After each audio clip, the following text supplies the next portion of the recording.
uh, military affiliated student population. So, and what the ABCs of that population uh, needs. Um, like Sarah said, I've been certifying since 2018. I am. I never like to say that I am an expert on anything, especially anything that has to do with the government, because as we all know, it's always changing.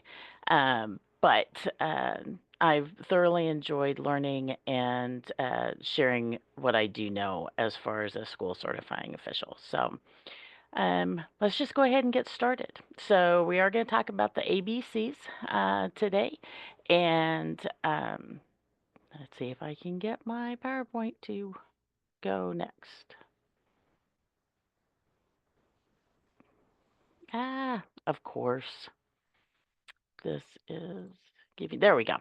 Okay, so today's agenda is ABC. We're going to learn about appreciating our military affiliated students. Um, we are going to talk about the benefits available through the Veterans Affairs, and we're going to talk about connecting it all together. Um, and so, really want to talk about appreciating our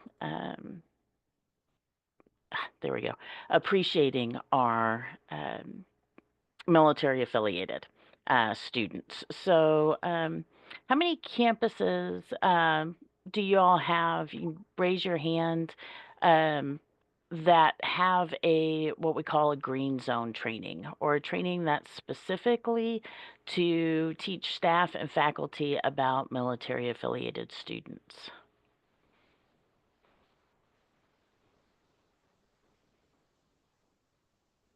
Anybody have any of those? That green zone training? Okay, well, we are hoping that we can get more and more campuses to be able to have this type of training, um, mainly because it really is important for everyone on campus to be able to know about kind of those unique circumstances that our military affiliated bring, and some of the benefits that they bring, not just financially, but really to the whole community, as well as some of the challenges that they go through. So there's a school, the Virginia Commonwealth University. They kind of set the standard for this type of training, and now colleges and universities literally across the globe use their format in helping to train faculty and staff about military student populations. So we're here at Kansas State University. We are in the process of getting ours started, and working together with our military affiliated resource center and a lot of other offices across campus to try to get this training up and running. And I'm hoping this training for you that I'm presenting today will also be incorporated in that training for our staff and faculty here. So we will be having just a light touch on some of that green zone training. So, okay. So, we're going to go right back into benefits. There's a lot of benefits that our military affiliated students can use. These are the financial benefits from the VA and again, Department of Veteran Affairs. So,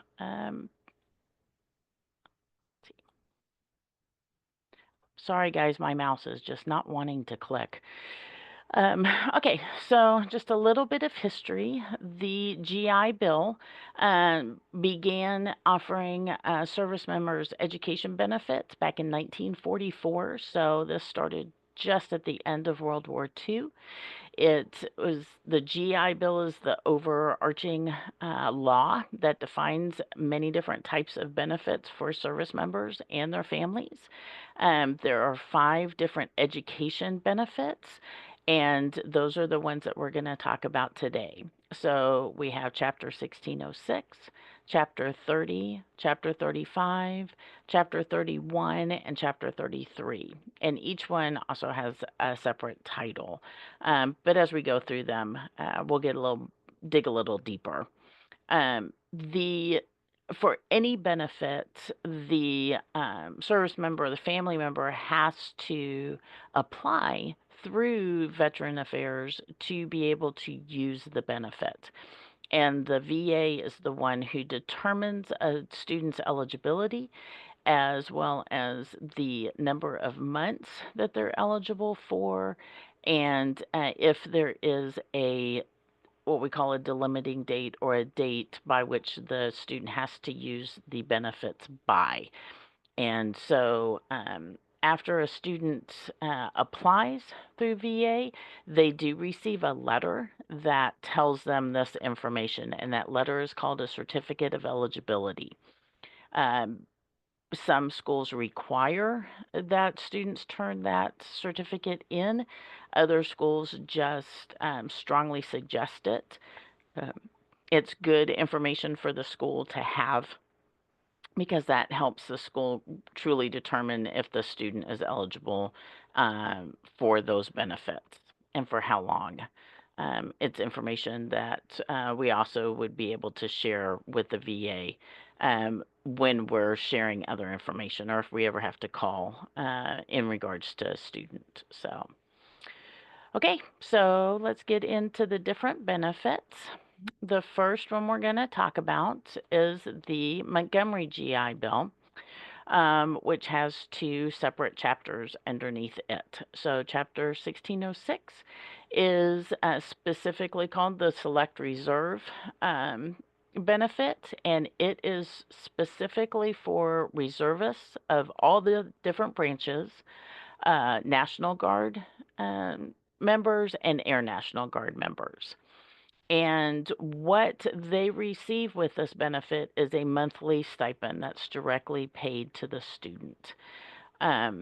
They uh, don't have any tuition and fees paid directly to the school. So, if a member in both of these chapters can have what's called a kicker, and that kicker is started when the military member signs their enlistment contract. It's where the member is saying that they're willing to put some money aside. It's basically an education savings account. And they put some of the money aside out of their pay. The military adds to that, and then that amount can be added to their regular stipend. So instead of receiving, for example, $500 a month, they could be receiving maybe $600 a month. And that's just an example amount. That's not how much a student gets. But for Chapter 1606, like I said, that's for reservists and guards. Chapter 30 is the active duty section, and that is specifically for someone who is active duty at the time that they are enrolled or a veteran. And there's 4 separate categories for that veteran. They have to have served within certain time frames to be eligible for this particular chapter.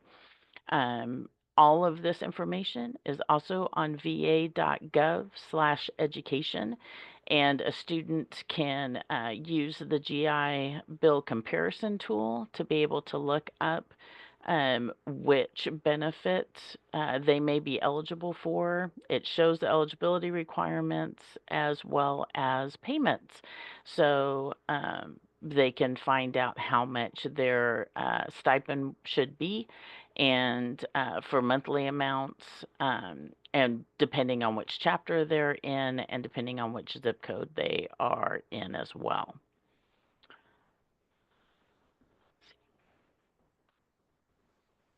So the next one we're going to talk about is the Survivors and Dependents Educational Assistance. This is Chapter 35. And this is specifically for a spouse and children of a veteran who either died in combat or due to their disability that they received, or if they've been captured as a POW, or if they're missing in action, or if the veteran has been rated 100% disabled due to service connected injury. So, again, this one pays a monthly stipend amount directly to the student. And Congress sets this amount every year. So the federal fiscal year is October 1 to September 30th. So our students who are using Chapter 35 this year, their amount changed for their September amount compared to what they're going to get paid for October.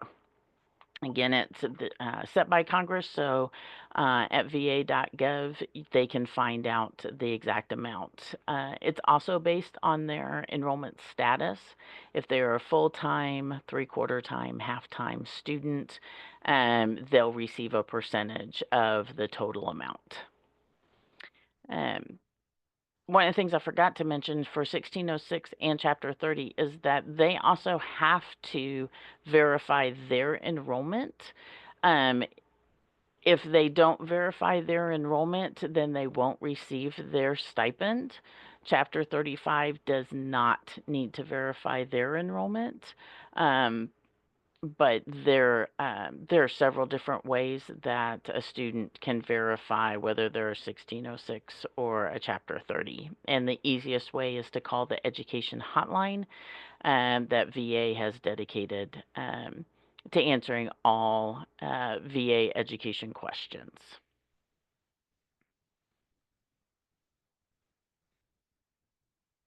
So the next one we're going to talk about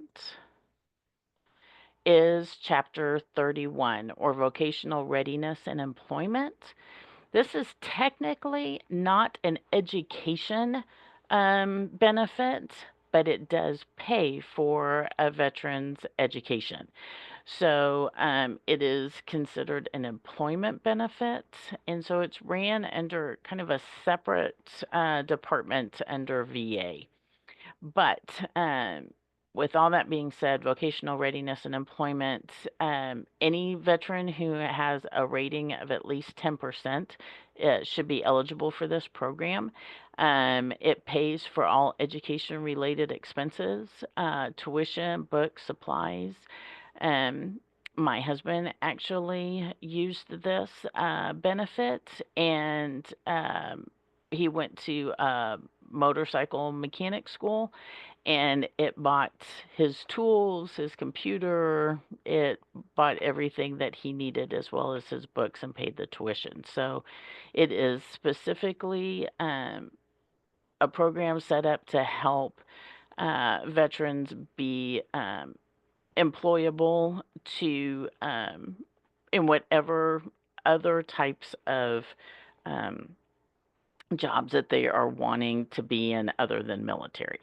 So it can be used, like I said, for lots of different things. The student also should be receiving a housing allowance that's paid directly to them. And like I said, it's just technically not an education benefit, but your school certifying official does have to be involved with this, because we do have to certify their enrollment to be able to have the school paid. And the VRNE program, one of the other things that's very special with this program is that the student actually meets with a VRNE counselor. They set up a plan, a whole however many year plan, and the student should be in contact with their counselor on a regular basis so that they can continue to make sure that that plan is working for them. Maybe they started in electrical engineering and decided that, you know what, maybe I want to do mechanical instead. So talking with their counselor, working that out, and making sure they're utilizing all the resources that are available to them through this program is very important. And communication with the school certifying official, as well as your cashier's office, or whoever handles the invoicing for this program. It runs a little different in how the school gets paid. So,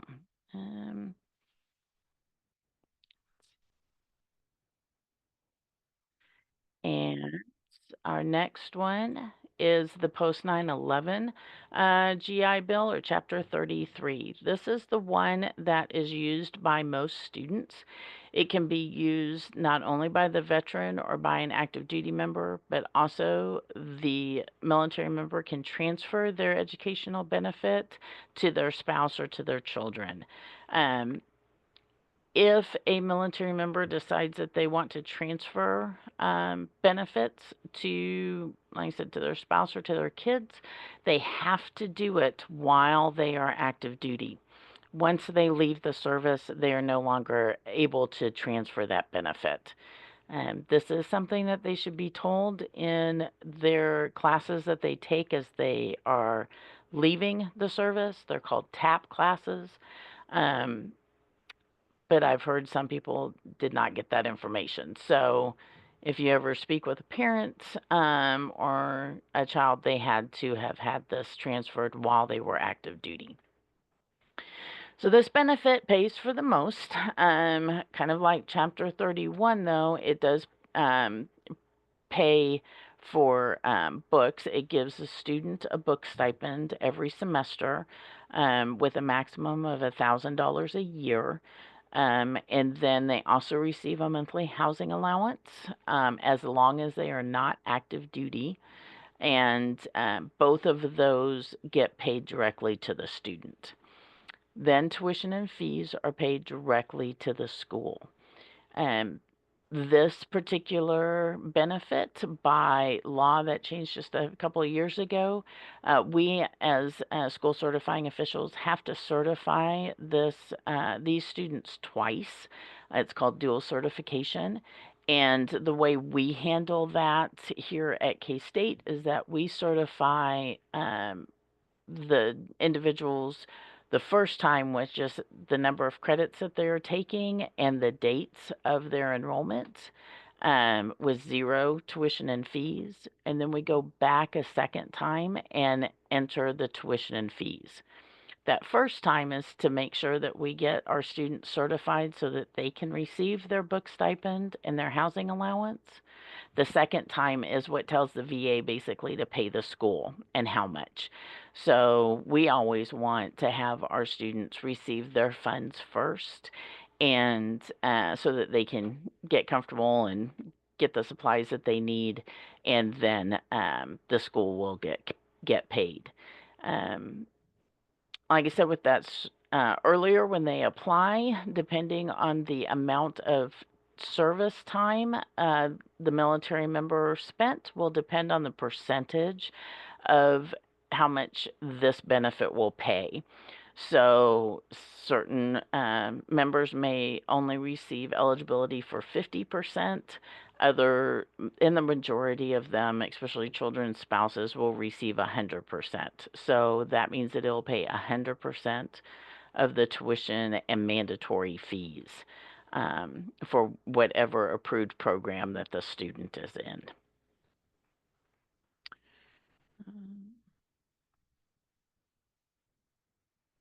Okay, so that's our benefits. So how do we connect all this together? How do we appreciate our military members? How do we use those benefits or have them use those benefits to their most? And how do we actually connect to these students? So just I'm going to give you just a little bit of my history. Well, before I do that, actually, I want to ask you guys a question.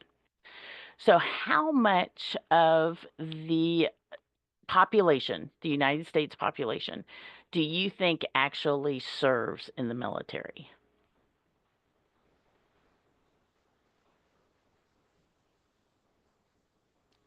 Do you think it could be 6%, 18%, or 28%? Thank you, Tanya. It's not 65.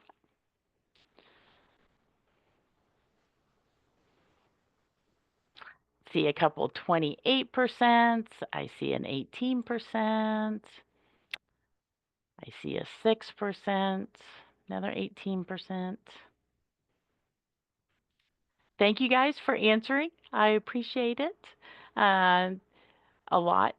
And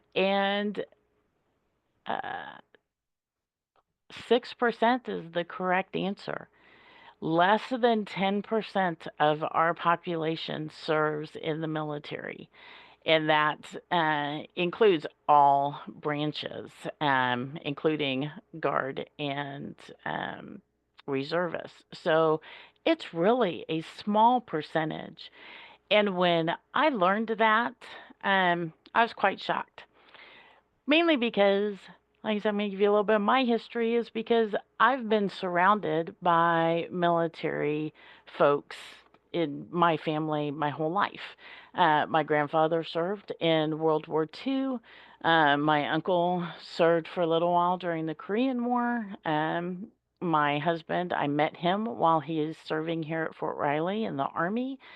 He got out of the Army, we got married, and then he joined the Marine Corps, and he retired from the Marine Corps in 2007. My son is a Marine serving right now. I have a niece who's retired Army and Army Reserve. I have a nephew who served in the Marine Corps. I have in-laws who have served. My whole circle of my life and generation before me, my generation, and generation after me have all served. So when I heard that was such a small percentage, again, it just kind of shocked me. I was like, oh, I thought it would be a lot higher number. And then it dawned on me, well, no wonder people don't understand or have so many questions about our military, especially on our campuses. We have a small percentage of our population, and then even a smaller percentage of those who serve who actually use the education benefits to go to school and gain new skills to be able to continue to serve their community. Whether, like I said earlier, I brought up engineering or uh, computer science or whatever, accounting, healthcare professions, whatever they are choosing to go forward in. So the military life is just inherently a community unlike any other. The men and women that are serving, they live by strict codes and rules and regulations and routines. Understand they literally live together starting from their very first day of basic training or boot camp.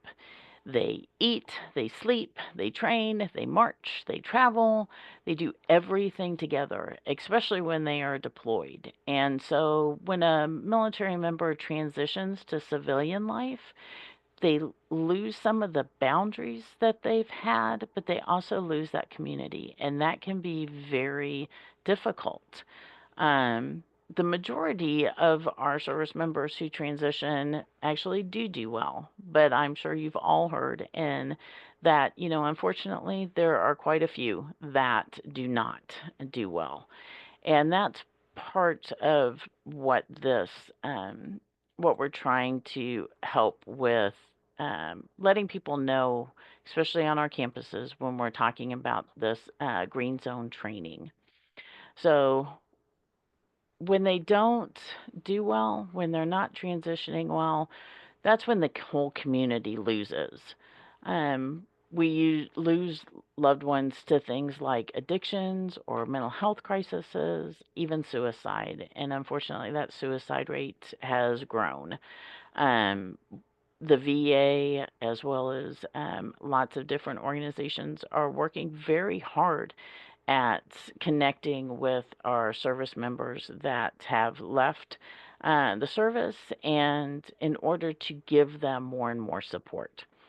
But um, for us and for today, what I just really want to kind of stress is that remembering that our servicemen and women are simply that. They're just people who have volunteered to serve our country and for however long that was, whether it be 6 months or whether it be 20 plus years. um, they have the same needs as everyone else, but what they bring to our campus is unique experiences. Some of them have traveled overseas. Some of them have they've had, like I said, just training and experiences that is different from the rest of us, and we can learn from them some great things whenever they share those experiences, whether it be in the classroom or when they're talking with a staff or a faculty member. So they may be struggling through some challenges just like everybody else does, and they also need a support system like everybody else does. So, like I brought up earlier, the Virginia Commonwealth University Green Zone training, from their presentation, I just kind of wanted to share a few thoughts of how to best support and connect with these students. So, we're going to go into that.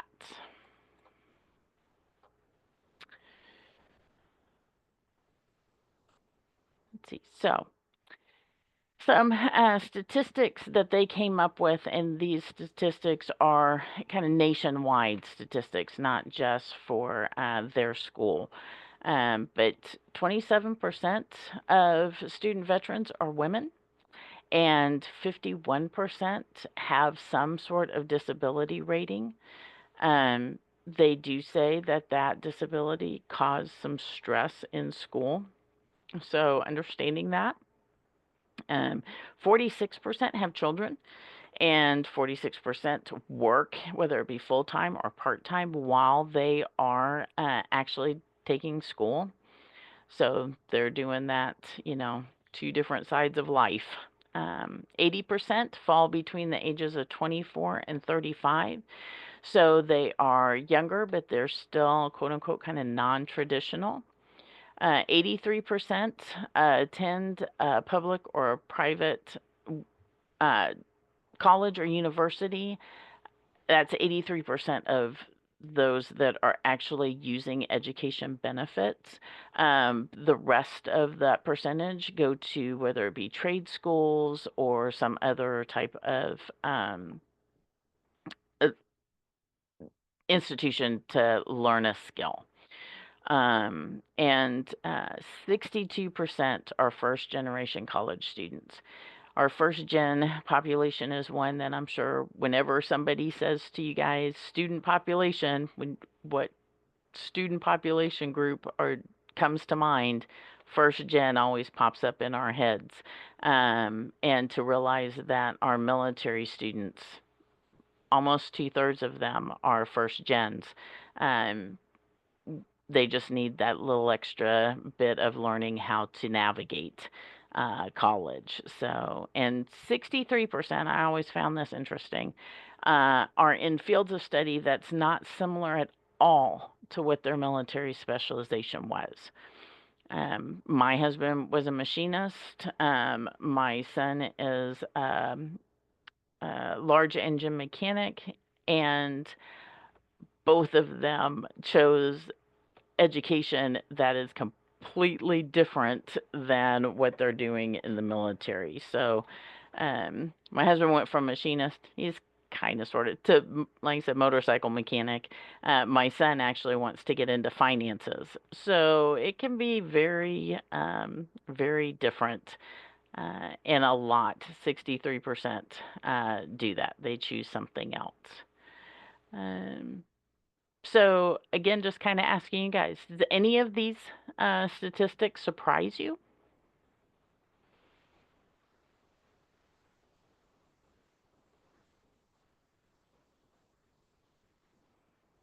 Lost my chat.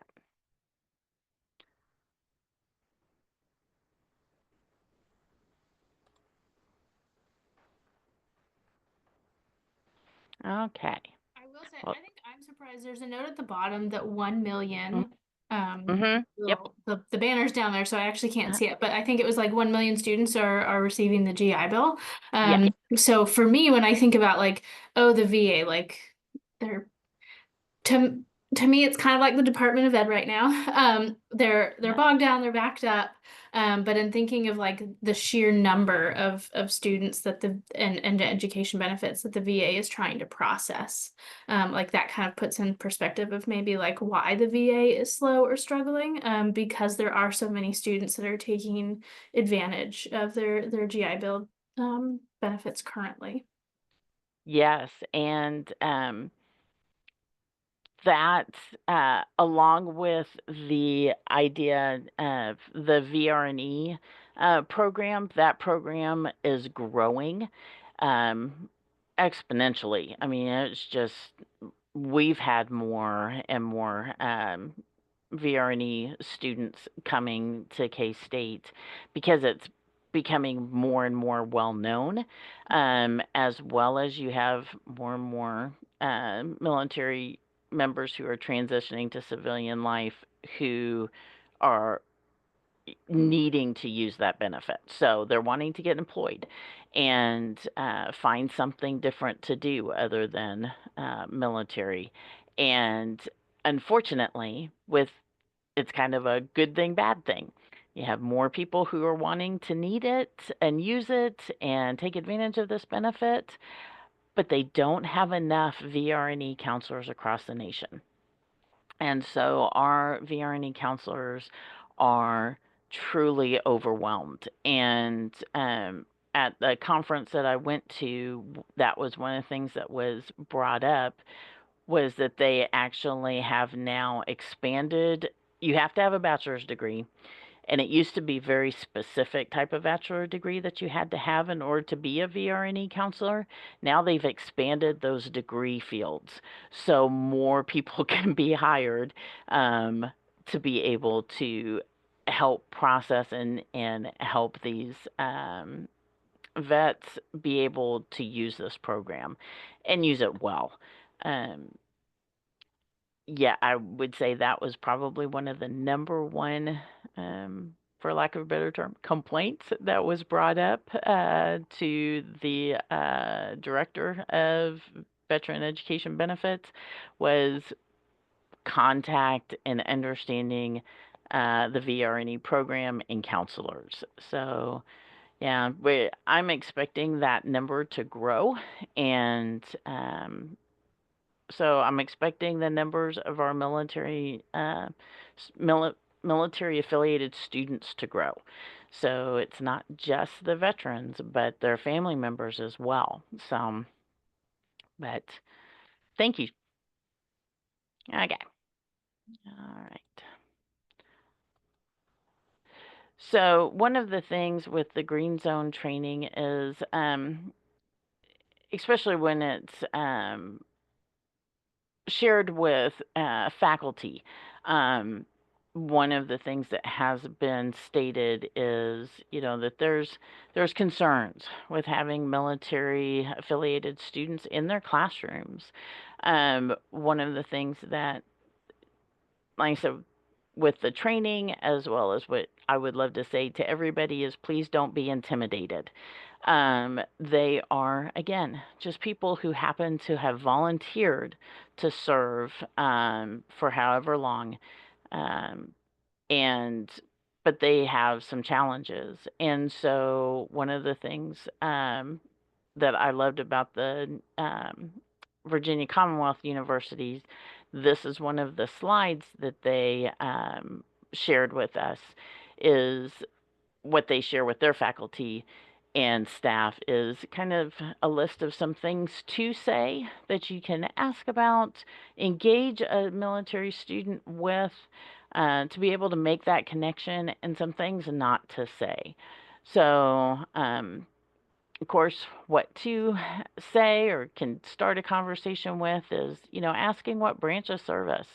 We now have that total of 5. So you have Army, Air Force, Marine Corps, Department of Navy, and Space Force. I have not met anybody in Space Force yet, but kind of interested to see when we do. Oh, I forgot. I always forget. I apologize to the Coast Guard because we do have our Coast Guard, and they are important as well. So we have 6. But like I said, we have Space Force now, so I'm interested to finally get to meet somebody who served in Space Force, be able to ask them about that. You can always ask how long they served or what was their job or specialty. If they ever did have to do a deployment, or if they've ever gone overseas. Um, you can always ask them how's their experience at school. Is there anything that they, have struggled with, or anything that they've just found absolutely exciting and good? And you can always ask if they could ever be called back to duty, and or if they could still be deployed. Of course, if we have active duty members, then those are 2 questions, those last 2, that um, really may affect that student, especially that idea of being either called back or deployed. So that can affect their education. Um, we don't ever want to ask kind of what they did during combat, or if they have any specific, what their specific disability is, whether it be PTSD. The other thing that a lot of our, unfortunately, military deal with is traumatic brain injury, or TBIs. So unless they wish to share what they're dealing with, it's best not to ask that question. These next couple of things, it even says that, are questions that have been directly asked. How come you only did one tour, or only, served this way or that way? Um, Someone said, it's a good thing you didn't have to see any, combat. Well, the particular female veteran that was said to actually did. Understand that when you're a military member, you're a member. You all wear green or blue. There's no segregating of that, especially nowadays. So it doesn't matter if they are male or female. I had one of my good friends who actually was in combat in Somalia. So yeah, it doesn't matter.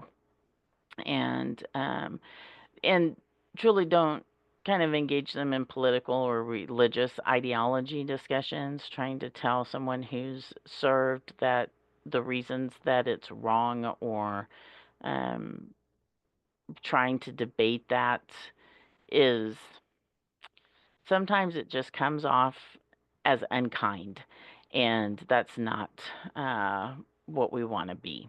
So, especially as we are realizing that this population of students, they bring good things to the campus and to their classrooms and to our communities. So we don't want to put them off in any way, shape, or form, any more than we do any other student population, um, such as, first gen or indigenous, or, any other student population group that you can think of. Okay. So in this picture, does anybody want to guess who's the veteran?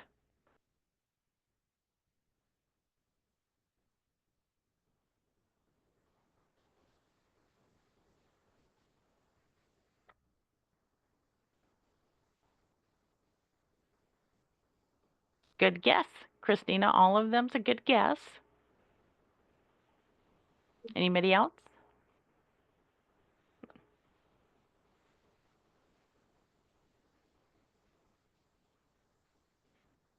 Front row. Thank you, Laura. That's a good guess. I have my co-chair in the office with me, and Uh-huh. she said that we just can't tell. There, that is actually the right answer. We can't tell. None of us know because this picture is actually just a picture off of iStockphoto.com by Getty Images. We have no clue. I don't have a clue. But the fact, I mean, we went back and forth, right? It's either all of them, none of them, one of them. They're just like any other student in our classroom. And, unless they come fully dressed in their uniform, you're not going to know.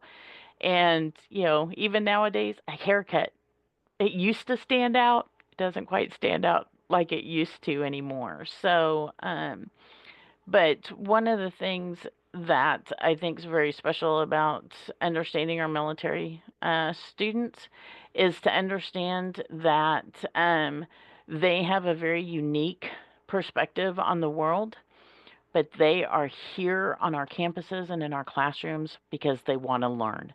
Just like any other student, they're here to learn. And I would even say sometimes they're a little bit more motivated to learn.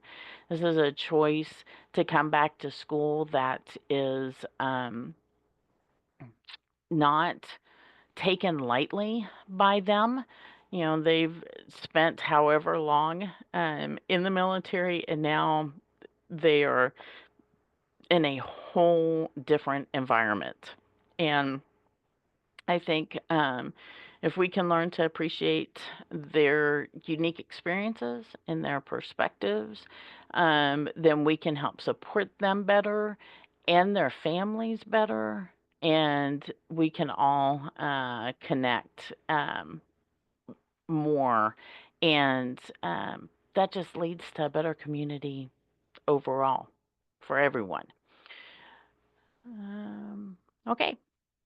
So that's pretty much it, guys.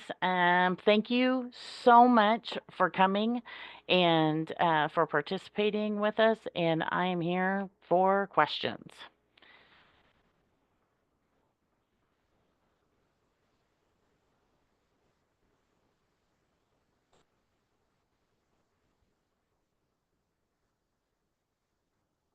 Hi Trish, it's Darcy. Hey, Darcy. Um, so I'm going to ask the potentially intense question, but I feel like it ties in a lot with what we've been talking about, which was all great information. Thank you so much. But um, with the chapter benefits and Mm-hmm. making sure that we are reflecting their military benefits on the college financing Yes. plan, um, for those payments, 1606, Chapter 30, that are going directly to the student, are you just putting in a, I guess I have a few questions, so I'm just going to rattle them all off and you Yeah, can, that's okay. so are you putting them in as like a lump, once you know they're going to use their benefits as a lump sum amount, assuming they're full time? And Mm. then do you ever go back and change that if you find that they only had partial um, eligibility left, or if you, because we really don't know what amount they're getting necessarily, or especially if their enrollment, like if they actually end up only being enrolled half time and resend that CFP or allow them to pull it again. And even those payments, so like 33, where they're getting payments to themselves and to the school, are you only reflecting the tuition fees? Because I've read we need to reflect all of the Correct. benefits on there on the CFP, and at what point are you putting it in there to make sure they can get it in the amount of time? And are Right. you revising it? Right. All excellent, excellent questions because I really didn't go into the financial aid side of this with this presentation. So, good questions. We do, by, of course, Department of Ed, we have that college financing plan. We do need to show veteran benefits. So what we have done at K-State is we actually put in what's called estimated veteran benefits. Understand that veteran benefits, for anybody who doesn't know this already, they do not affect your cost of attendance or any other aid that a student receives. So it is does not take away from their loan eligibility. It doesn't take away from the ability to have other scholarships put on or anything like that. But we do need to reflect to them that they have those benefits, and that is required by the Department of Veteran Affairs. And so, again, that's what we use is once we actually certify a student, then we go into their financial aid awards and we place that estimated veteran benefit. What we use is I take the amount that is published on va.gov, those payment amounts.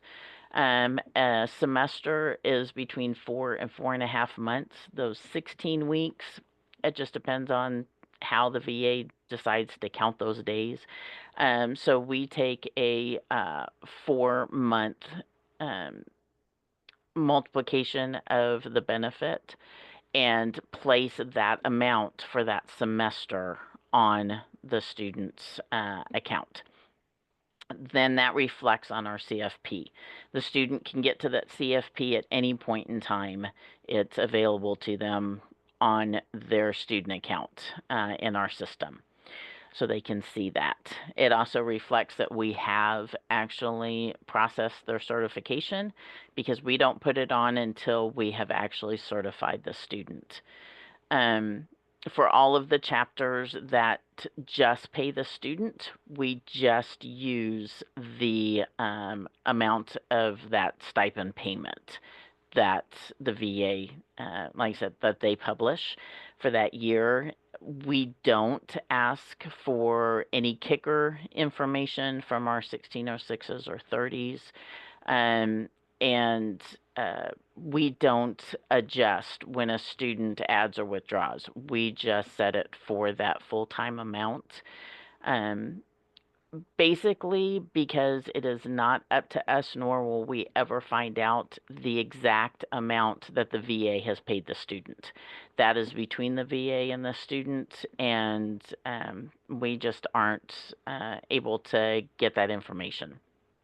So that's the way we handle it for our Chapter 31 students.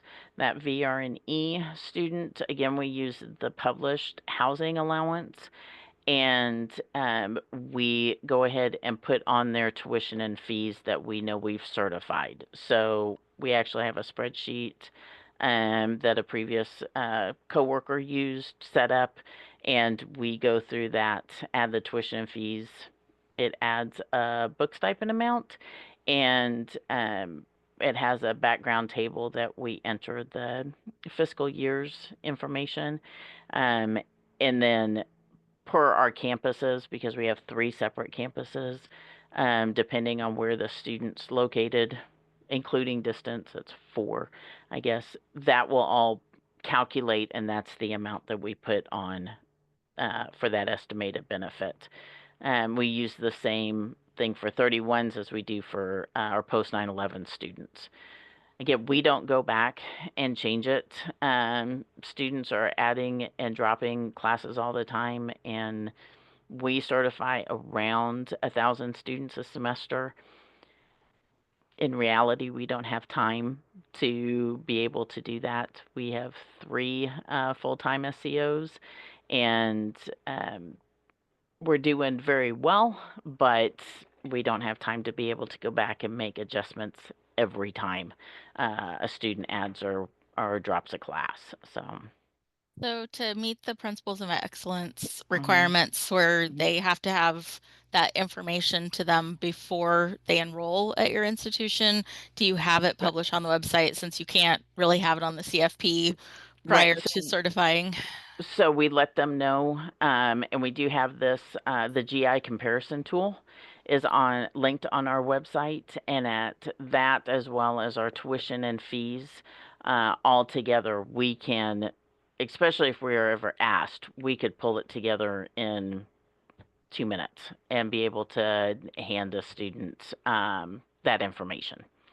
So, but yes, we have all of those links. And we're working on our web pages right now, hopefully updating them soon to be a little more 2020s and less 2000s and be able to make sure that all of our links and stuff are all up to date and current. And have you ever had an auditor question why you didn't have a CFP out to them sooner? Nope, I've never Okay. had that. In either institution that I've been audited at, I've never had that question. Okay, perfect. Thank Yep. you so much. That's Yep. very helpful. You're welcome.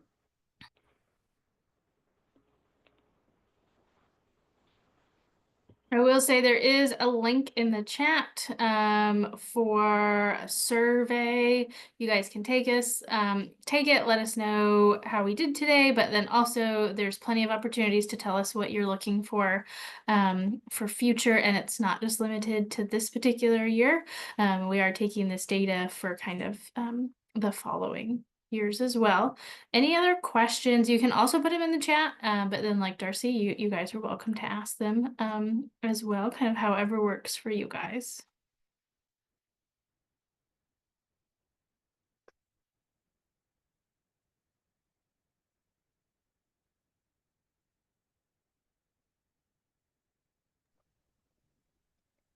Well, again, guys, I just thank you so much for coming and participating, and I know taking the time to join us. And please use that link. Let us know what professional development you're interested in. We really want to get this committee up and running strong for you again, and want to give you guys what you need.